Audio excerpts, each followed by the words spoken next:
Chapter number 3 है आपके चतुर्भुजों को समझना। इसमें चतुर्भुजों के बारे में है, मतलब आयत के बारे में, सम चतुर्भुज के बारे में, वर्ग के बारे में, सम चतुर्भुज है, आपके समलंब चतुर्भुज है, और पतंग के बारे में, इनके बारे में बताएंगे। लेकिन शुरुआत में पहले बेसिक है 3.1 और 3.2 में, उसके बाद आपके समान चतुर्भुज सब कुछ आता है। और बनता कैसे है, क्या होता है, देखो ध्यान देना भाई। शुरुआत करते हैं, वो डायग्राम बनता कैसे है। सबसे पहले बनता है वक्र से। किससे बनता है भाई, आपके वक्र से। वक्र होता है मतलब लाइन खींचना, अपना पेन चलाना, उसको बोलते हैं। तो इसमें देखो आप वक्र बहुत सारे दे रखे हैं, सबकी मालूम होने चाहिए कौन क्या होता है, ध्यान देना। ये है सरल बंद वक्र, कौन है बताओ, सरल बंद वक्र कौन है, ये वाला। ये सरल वक्र है और बंद वक्र है, मतलब चारों ओर से बंद है। वक्र ऐसा भी होता है और वक्र आपके ऐसा भी होता है, 4 लाइन वाला भी हो सकता है, गोल भी हो सकता है, लेकिन बंद होना चाहिए और सरल होना चाहिए। एक होता है सरल और सरल नहीं होता है, वो ऐसा होता है। देखो अब यहां पर देखो, सरल वक्र जो बंद नहीं है, ये तो ये वाला है। अब सरल वक्र है लेकिन बंद नहीं है, तो ये आपका सरल वक्र है। लेकिन ये बंद नहीं, थोड़ा खुला हुआ है, तो वो ये हो जाएगा। ये आपका सरल वक्र है लेकिन बंद नहीं है, थोड़ा सा खुला हुआ है। मतलब हमने कोई भी आप कैसा बना, जैसे मैंने ऐसा बना दिया, थोड़ा सा भी ऊपर नीचे जाएगा तो वो क्या होगा, आपके सरल वक्र तो है लेकिन बंद नहीं है। अगला है आपके सरल, क्या लिखा, बंद वक्र जो सरल नहीं है, जो सरल नहीं है। तो ये देखो ये रहा, ये सरल नहीं है। सरल में क्या होता है, लाइन से लाइन मिल जाती है, तो यहाँ पर लाइन से लाइन मिल, ध्यान देना, ये यहाँ नहीं है, एक मिनट रुकना भाई, ये वाला ये नहीं, ये लिखा हुआ ना ये वाला सरल वक्र जो बंद नहीं है, वो ये वाला है। लाइन से लाइन क्रॉस करती है, वो सरल वक्र आता ही नहीं। सरल वक्र के लिए लाइन से लाइन क्रॉस नहीं करनी चाहिए, इसका ध्यान रखना आपको। तो सरल वक्र जो बंद नहीं, ये सरल वक्र है जो बंद नहीं है। ये ऐसा होता या ये ऐसा होता, तो ये आता आपके सरल वक्र जो बंद नहीं है। अगला है आपके सरल वक्र ही नहीं है, तो ये वाला आपके सरल वक्र नहीं, ये वाला। और बंद वक्र जो सरल नहीं है, वो ये वाला है। ये वक्र बंद तो है लेकिन सरल नहीं है। सरल तभी होगा, तो ध्यान देना, लाइन से लाइन केवल बंद करने के लिए मिलती है और कुछ भी नहीं। हम किसी को डायग्राम को ऐसा बनाते हैं, बस वो बंद हो जाना चाहिए, ये सरल वक्र है। गोल भी हो सकता है, ये भी सरल वक्र है। लेकिन जैसे ही आप ऐसा करोगे तो सरल में नहीं आएगा, ये सरल नहीं है, तो ये ध्यान रखना आपके।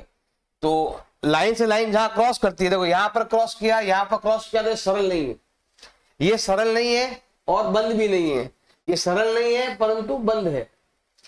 ये सरल है और खुला हुआ है, ये सरल है लेकिन बंद है।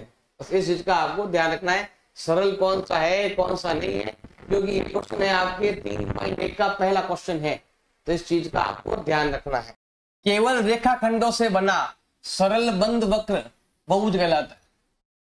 सरल और बंद वक्र, सरल होना चाहिए मतलब लाइन से लाइन मिलनी नहीं चाहिए, क्रॉस नहीं होना चाहिए एक दूसरे को। लाइन से लाइन क्रॉस नहीं होनी चाहिए, मतलब कोई भी डायग्राम में ऐसा नहीं होना चाहिए, ऐसा इस टाइप से नहीं होना चाहिए, क्रॉस नहीं होना चाहिए बीच में कहीं पर भी। तो जो सरल है और बंद है और वक्र है और उसमें रेखाखंड है, मतलब रेखाओं के, मतलब ये रेखाएं ऐसी सीधी लाइन, बिल्कुल ऐसे लाइन ऐसे लाइन ऐसे लाइन, कुछ भी हो, तो ये आपका बंद वक्र जो है बंद होना चाहिए, बंद होना चाहिए, सरल होना चाहिए और रेखाखंड होने चाहिए, तो उसको बोलते हैं बहुभुज। तो ये है वक्र जो बहुभुज है, इनको हम बहुभुज कहते हैं। ये भी बहुभुज है, ये भी है।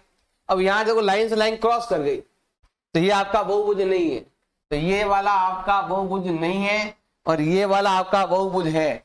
चारों ओर से बंद आकृति और लाइन से लाइन क्रॉस भी नहीं करना चाहिए, लाइन से लाइन कटना भी नहीं चाहिए, तो वो होता है आपके बहुभुज, और ये है आपके बहुभुज नहीं।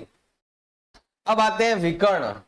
विकर्ण क्या होता है आपके, विकर्ण होता है कि आप एक पॉइंट, जैसे मान लो ये वाला पॉइंट है, तो इसको छोड़कर अगले पॉइंट को मिलाना। जैसे यहां पर एक पॉइंट है इसको छोड़ दो, इसको मिला लो, वो कहलाएगा आपका विकर्ण। जैसे यहां पर है एक पॉइंट ये है ना, इधर से ये छोड़ दो, ये छोड़ दो, ये हो जाएगा, इसको मिला लो।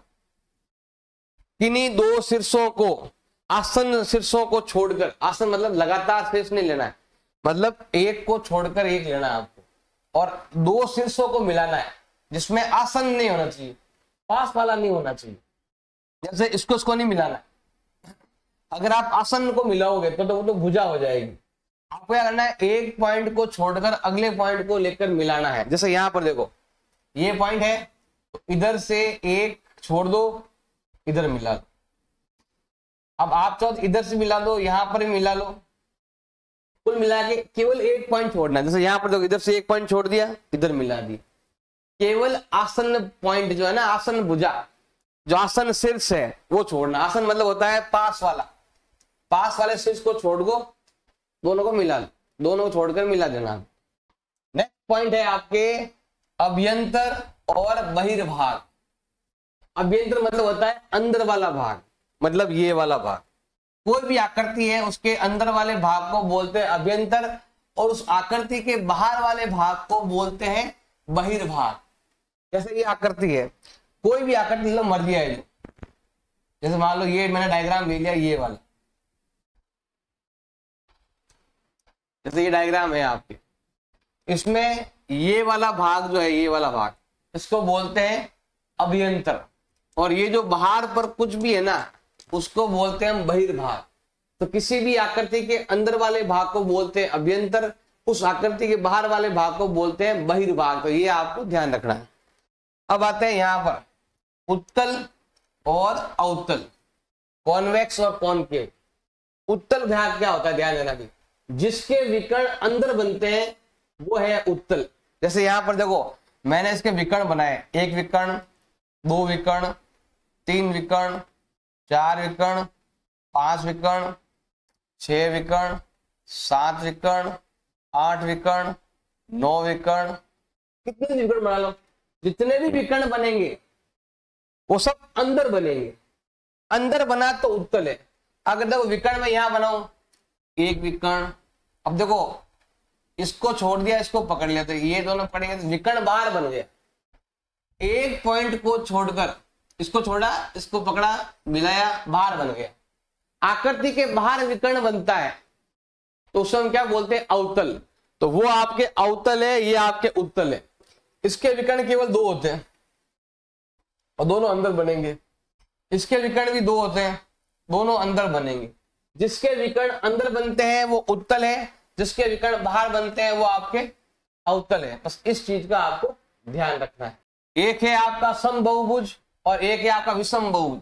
समबाहुभुज का मतलब होता है जिसकी सभी भुजाएं और सभी कोण क्या हो, बराबर। ये देखो तीनों भुजाएं बराबर, तीनों कोण बराबर, इसको हम बोलते हैं समबाहु त्रिभुज।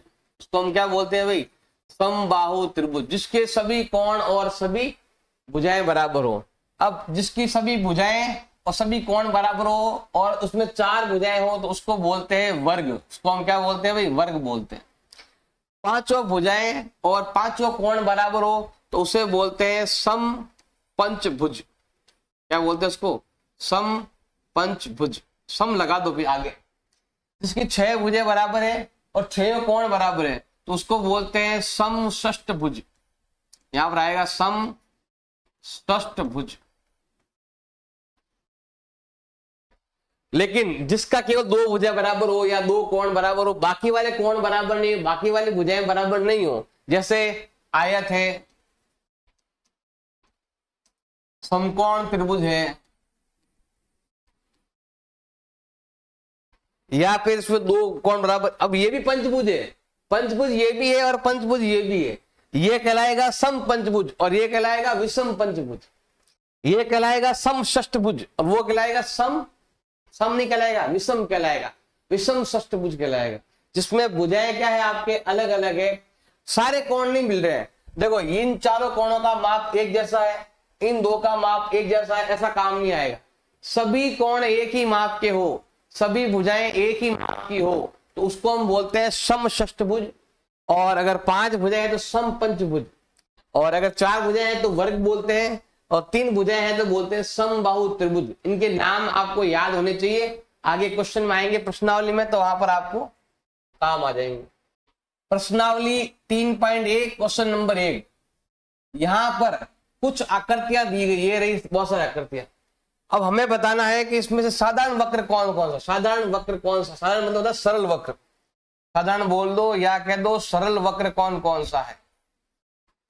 सरल वक्र के बारे में मैंने बताया था, लाइन को लाइन क्रॉस नहीं करना चाहिए, और आप ऐसे समझ लो कि आपको पेन नहीं उठाना है और वो आकृति बनानी है, और वो कहीं से भी बना सकते हो। जैसे अगर मान लो मैं इसके बारे में बात करूं, ये वाला, तो देखो मैं ऐसे बना सकता हूं, मैं यहां से भी बना सकता हूं, मैं इधर से भी इसको बना सकता हूं, बिना पेन उठाए पूरी आकृति बनाना और कहीं से भी बना लेना, उसको हम बोलते हैं साधारण वक्र। तो ये क्या हो जाएगा भाई आपके, ये हो जाएगा आपके साधारण वक्र, ये कहलाएगा आपका साधारण वक्र। ये पहला पॉइंट। और दूसरा इधर है, ये रहा, इसको ए बोलते हैं, ये साधारण वक्र है। क्या ये है कि साधारण वक्र आपको, तो देखो इसको भी बताता हूं साधारण वक्र है या नहीं, ध्यान देना। यहां लिख दो सिंपल, मैं यहां लिख देता हूं। सबसे पहला पॉइंट है आपके साधारण वक्र में कौन कौन से आते हैं।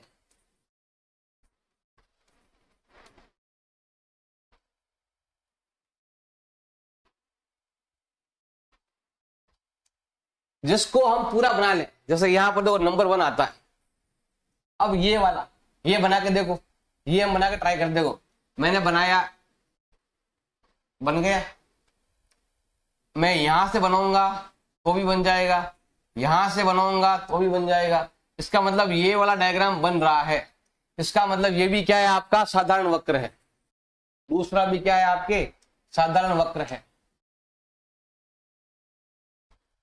अब लेते हैं हम तीसरा, ये वाला, मैंने ये बनाया, अब मुझे पेन को उठाना पड़ेगा फिर ये बनेगा, तो तीसरा नहीं है, ये वाला आपका साधारण वक्र नहीं है। फिर आते हैं यहां पर, जैसे ही देखो मैं यहां पर ऐसे बनाऊंगा तो देखो लाइन को लाइन क्रॉस कर रही है, लाइन से लाइन कट रही है, इसका मतलब ये भी आपका साधारण वक्र नहीं है। अब यहां पर देखो मैं अगर बनाऊं, यहां से बनाऊं, बन रहा है, इधर से अगर मैं इधर से बनाऊं तो भी बन रहा है, अगर मैं बीच में ऐसे बनाऊं तो भी बन रहा है।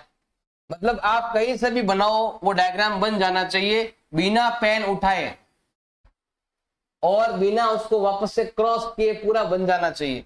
इसका मतलब ये भी है, इसका मतलब हम 5वां भी लिख सकते हैं, क्या बोलते हैं उसको, सी पॉइंट बोलते हैं, तो सी पॉइंट कह सकते हो, ए बी क्या आ गया आपके, ये 5वां। फिर हम लेते हैं देखो ये वाला, ये वाला भी आप बना सकते हो, कहीं से भी बना सकते हो, ध्यान देना भाई। मान लो मैंने यहां से शुरू किया, बन गया, मैंने यहां से शुरू किया तो भी बन गया, कहीं से बना लो ये बन जाएगा। इसका मतलब है कि ये छठा भी आपके साधारण वक्र कहलाएगा। अब आते हैं इधर, ये भी बन जाता है, ये भी अगर आप बनाना कहोगे तो यहां से बनाओगे तो भी बन जाएगा, आप यहां से बनाना ट्राई करोगे तो भी बन जाएगा, आप यहां से बनाने के लिए ट्राई करोगे बिना पेन उठाए, बिना एक दूसरे को क्रॉस किए, बन जाता है। इसका मतलब है कि 7वां भी आपके साधारण वक्र है। अब आते हैं उसके अंदर, देखो अगर मैं यहां से बनाऊंगा तो बन जाएगा, लेकिन अगर मैं ऐसे बनाया मैंने, फिर वापस आना पड़ेगा, वापस देखो लाइन से लाइन क्रॉस हो रही है। कहीं से भी बनाओ बिना पेन उठाए, बिना क्रॉस किए कोई आकृति बनाना, कहीं से भी बनाओ तो वो वाला डायग्राम नहीं बनता है, तो ये वाला आपके साधारण वक्र के अंदर नहीं आएगा। तो ये 3 जो है ना आपके साधारण वक्र के अंदर नहीं आते हैं। अब आते हैं हम बी पॉइंट पर। साधारण वक्र तो है ही है, मतलब ये 5, मतलब ये वाला, ये वाला और ये वाला और ये वाला और ये वाला, ये 5 है। साधारण वक्र तो है ही है। अब ये बोल रहा है क्या ये बंद है क्या? पांचों के पांचों बंद है, एक भी खुला नहीं है, पांचों के पांचों बंद है। हम यहां पर क्या लिखने वाले हैं? साधारण बंद वक्र। साधारण बंद वक्र कौन कौन से हैं? पांचों के पांचों साधारण भी है और पांचों के पांचों क्या है भाई आपके? बंद भी है। उसके बाद हम अगला पॉइंट लेते हैं, वो है बहुभुज। बहुभुज के बारे में मैंने आपको पहले ही बताया था, जिसमें रेखाएं होती है और साधारण होता है और बंद वक्र होता है। अब देखो ये पांच जो है ना वो साधारण बंद वक्र है, ये पांचों साधारण बंद वक्र है। लेकिन बहुभुज उसे कहते हैं जो साधारण बंद वक्र भी है और साथ में उसमें रेखाएं भी है।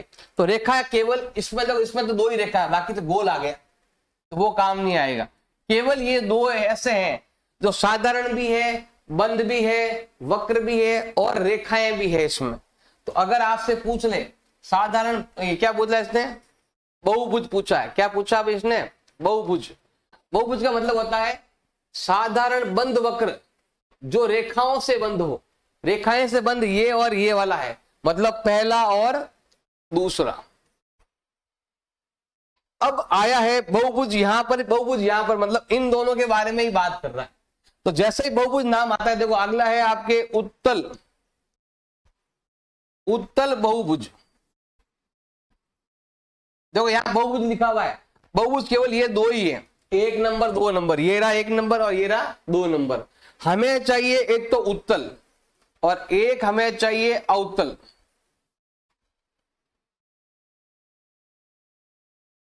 उत्तल में मतलब होता है जिसके विकर्ण अंदर बनते हैं, जिसके विकर्ण अंदर बनेंगे वो कहलाता है आपके उत्तल।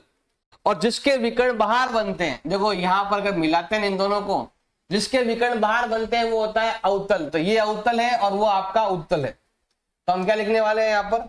नंबर 2 जो है वो है आपका उत्तल और नंबर 1 जो है वो है आपका अवतल। तो ये आपका अवतल है और वो आपका उत्तल है। दो ही बहुभुज है, इन दोनों को हम बहुभुज कहते हैं। तो इसका भी आपको ध्यान रखना है। प्रश्नावली 3.1 का क्वेश्चन नंबर 2, समबहुभुज क्या होता है? तो ऐसा बहुभुज जिसकी सभी भुजाएं बराबर हो, सभी कोण बराबर हो, उसे बोलते हैं बहुभुज। ध्यान देना भाई, ऐसी या ऐसा बहुभुज, ऐसा बहुभुज जिसके सभी कोण, जिसके सभी कोण एवं भुजाएं बराबर हो।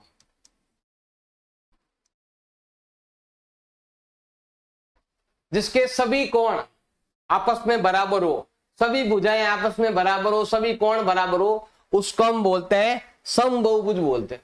तो ये हो गया हमारा पहला उत्तर। अब हम लेते हैं सेकंड। ये तो हो गया फर्स्ट, ये वाला कंप्लीट हो गया। अब आते हैं यहां पर, इसमें बोला गया है समबहुभुज का नाम बताओ। देखो एक है आपके नंबर 1, नंबर 2, नंबर 3, जिसकी 3 भुजाएं हैं उस समबहुभुज का नाम बताइए। मैंने अभी बताया था, बेसिक के अंदर ही आपको बताया था। जिसकी 4 भुजाएं हैं उसका नाम बताइए, जिसकी 5 भुजाएं हैं उसका नाम बताइए। जिसकी 3 भुजाएं हैं और तीनों भुजाएं बराबर है, तीनों कोण बराबर है, उसको हम क्या बोलेंगे? उसको बोलेंगे हम समबाहु त्रिभुज। उसको हम क्या बोलेंगे भाई? समबाहु त्रिभुज। जिसकी 4 भुजाएं हैं और चारों भुजाएं बराबर, चारों कोण बराबर, उसका नाम क्या है? उसका नाम है आपके वर्ग। 5 भुजाएं हैं, जिसकी 5 भुजाएं नहीं 6 भुजाएं बोला है, जिसकी 6 भुजाएं हो, 6 भुजाएं बराबर हो, 6 कोण बराबर हो, तो उसका मैंने बता रखा है आपको, उसको बोलते हैं समषष्ठभुज। क्या बोलते हैं उसको? समषष्ठभुज बोलते हैं।